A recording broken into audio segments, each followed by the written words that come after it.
An outstretched hand and clear expectations. That's what the German foreign minister said she traveled to Syria with. But she didn't get the handshake when she met with Syria's de facto leader. Accompanied by her French counterpart, she urged the new leadership to govern for all Syrians, guarantee equal rights for all, including women and minority groups. A better future for Syria means an inclusive, peaceful transfer of power, reconciliation and reconstruction. This requires a political dialogue involving all ethnic and religious groups, involving men and equally women. They all must be involved in the constitutional process and in a future Syrian government. In our talks today, we made clear Europe will support, but Europe would not be a financier of Islamist structures. We encouraged our interlocutors to draw on the UN's experience and support for this political inclusive process. She also called for a break from the horrors of the Assad regime.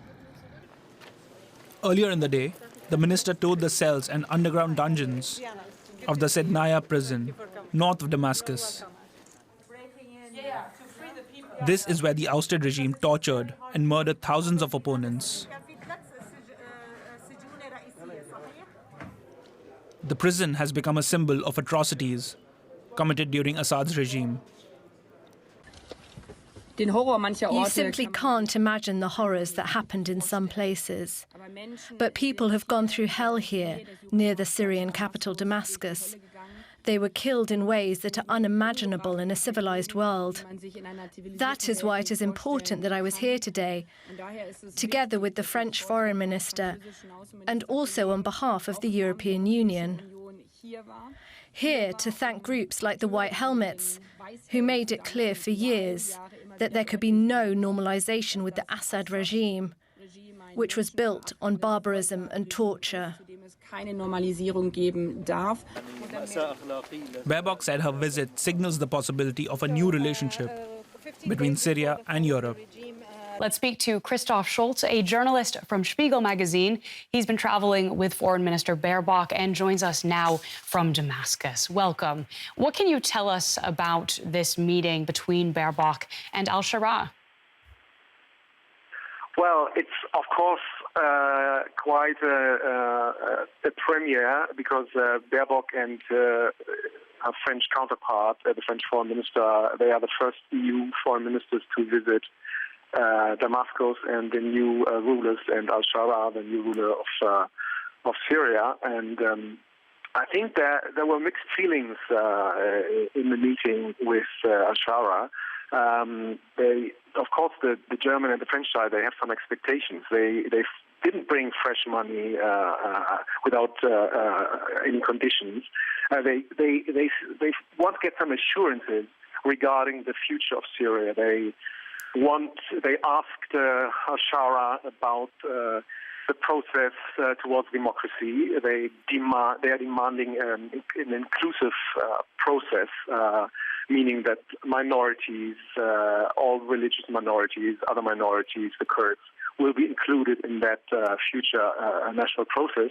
And they, of course, are demanding that elections will take place not in the far future. So these are the two key issues they've been demanding: an inclusive process toward democracy and elections soon.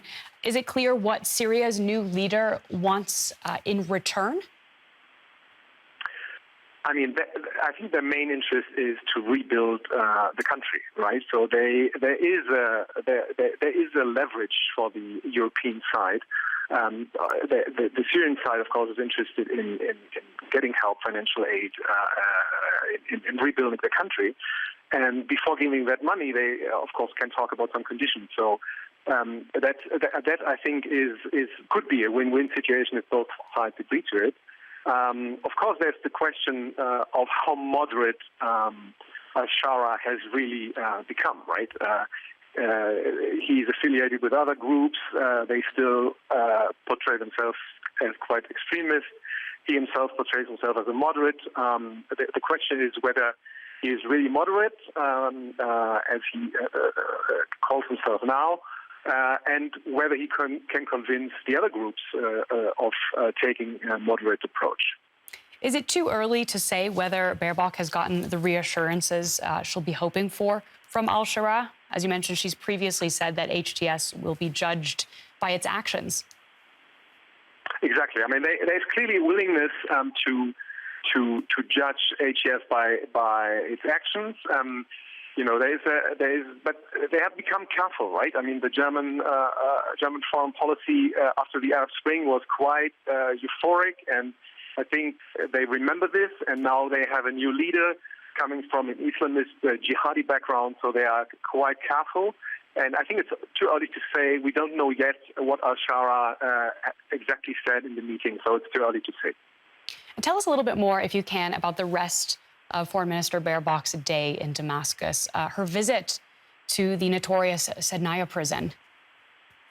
Right. I mean, that's of course something she is doing in all of her visits to other countries. I mean, taking a look at the human rights situation, and of course, the Sednaya prison has become the symbol of the Assad regime's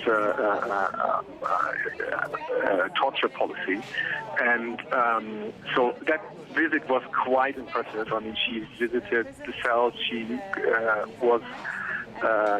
received a tour by the White Helmets, the Syrian civil society organizations, society organization. So that was quite impressive. She was told about the different torture methods of the Assad regime, and I think it was quite an emotional visit. After that, she met with representatives of the civil society, and it became quite clear that they welcome the new development, but they also fear that the moderate approach that has been taken so far could probably change into a more extremist ones, exclusive ones, targeting minorities, not including minorities. She spoke to a Christian priest that actually said that he doesn't know, he welcomes the development, but he also said that under the Assad regime, the Christians were more or less safe. I mean, they had a clear assurances that they could live their religion, and they are not sure how that will develop under the new rules.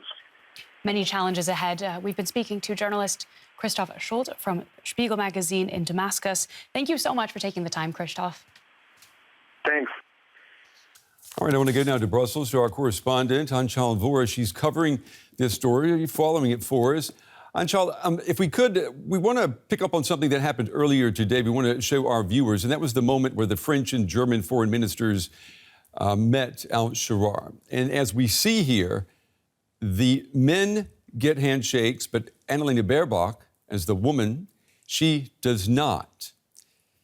So she's going there, and I'm wondering, how do you read this? Is this the message, we will take a handout, but we won't take your hand? It's interesting, isn't it? Because I think what the HTS and its leader, what they're doing there is they are sending a message that whilst they want European legitimacy, whilst they want funds from the European Union and European powers, they're still Islamists, and that they will hold on to their belief system. And yet, it does not in any way tell us whether they are still extremists or not. They claim that they're not. And the fact that they did not shake Annalena Baerbock's hand does not say whether they are extremists or not. That is a more longer-term test. And the passing of that test would actually lie in how they go forward in the formation of the government, whether it's going to be inclusive or not.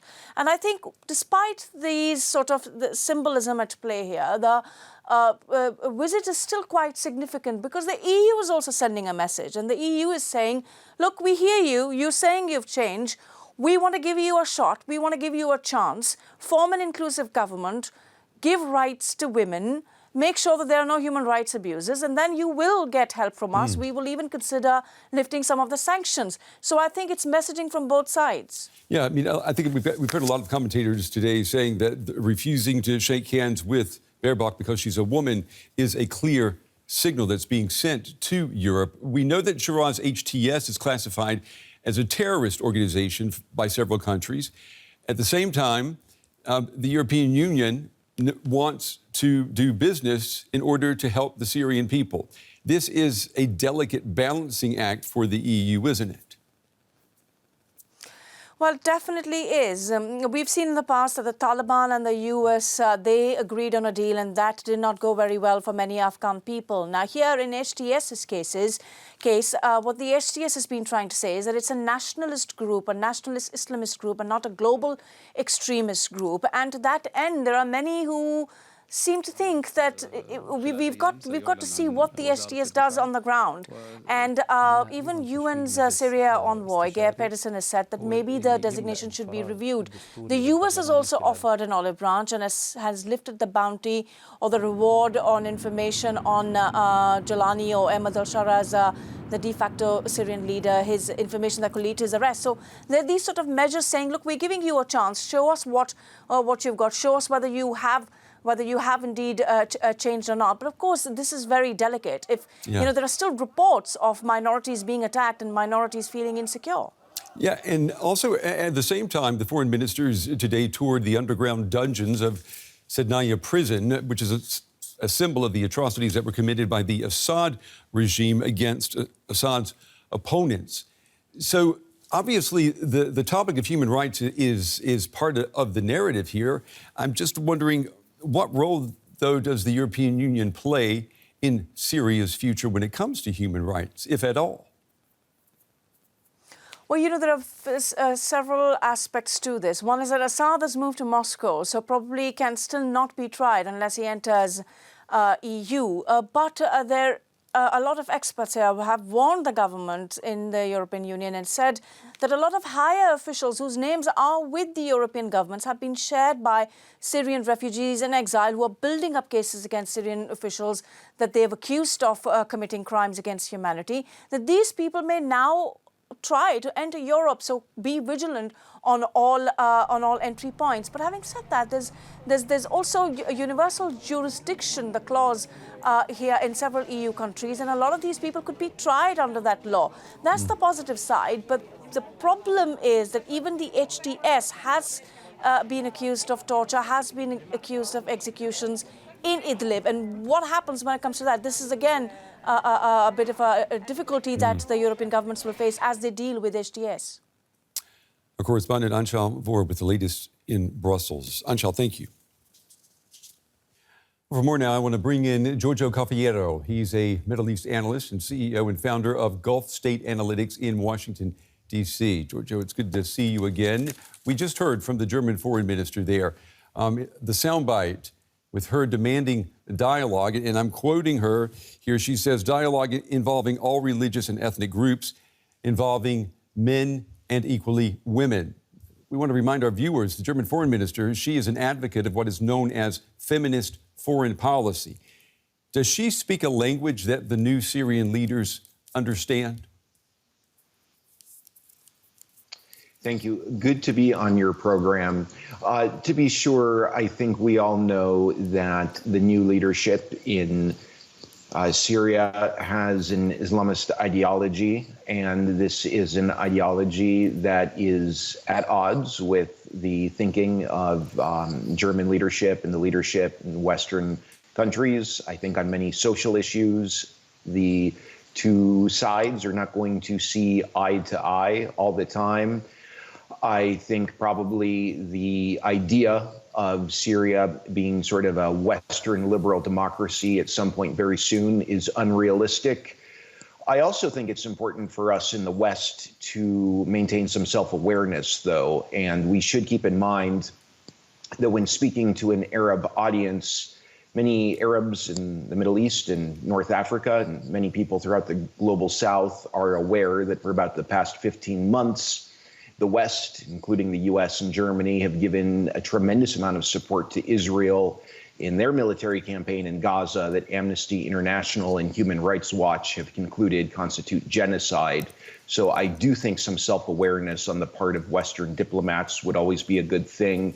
But to answer your question, no, when we talk about many of these social issues, I don't think the HTS administration will see eye to eye with Western governments necessarily. So, Giorgio, are you saying then that the European Union should not offer assistance or money with strings attached?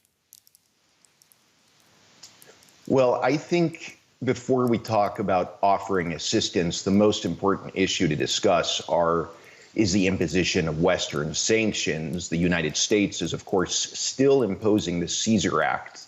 That was initially put on Syria to go after the Assad regime officially. Now that Assad is out of the picture, the Caesar Act is still being implemented, and the European countries are continuing to impose sanctions on Syria. I don't think that the Western governments should condition the lifting of those sanctions based on how Syria is governing itself internally.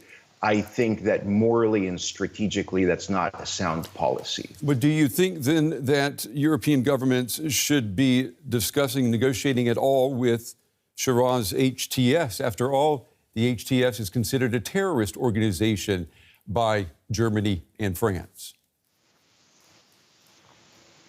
Well, certainly the Western governments, like all governments worldwide that have interests in Syria, have to contend with the reality of HTS being the de facto authority in Syria right now.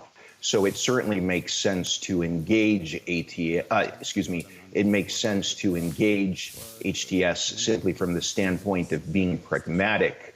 The decision about whether or not to delist the group is ultimately a political one. It doesn't really have so much to do with terrorism itself.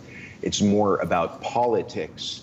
I think from a realpolitik standpoint, Western statesmen need to consider that if they are not going to delist HTS, that will offer opportunities for other countries outside of the West, such as Russia and China, to make inroads in post-Assad Syria. And of course, governments in the West have to factor those considerations into account. And what about the responsibility of HTS and the leader, al-Sharaa? I mean, do you see that organization being in a position where it also needs to be more self-aware and perhaps needs to compromise if it wants to get its hands on European assistance? Well, certainly the new leadership in Damascus is going to have to take Western positions, Western concerns into account if post-Assad Syria is going to have new relationships with the West that are better than the types of relationships that the Assad regime had with Western governments. At the same time, though, HTS also has other countries in the world it can work with as well, including Russia and China. Sure, it's ironic given the support that those governments gave to Assad, but I think if the West is going to try to put too much pressure on the al-Sharaa administration, they will make it clear to the West that they have other options and they can also look east for partnerships right now. So there's really some balance that has to be considered. Yeah, it seems like the Syrian people could be forgotten if that indeed happens. We will certainly be following it. Giorgio Cafiero, we appreciate your time and your analysis tonight. Thank you.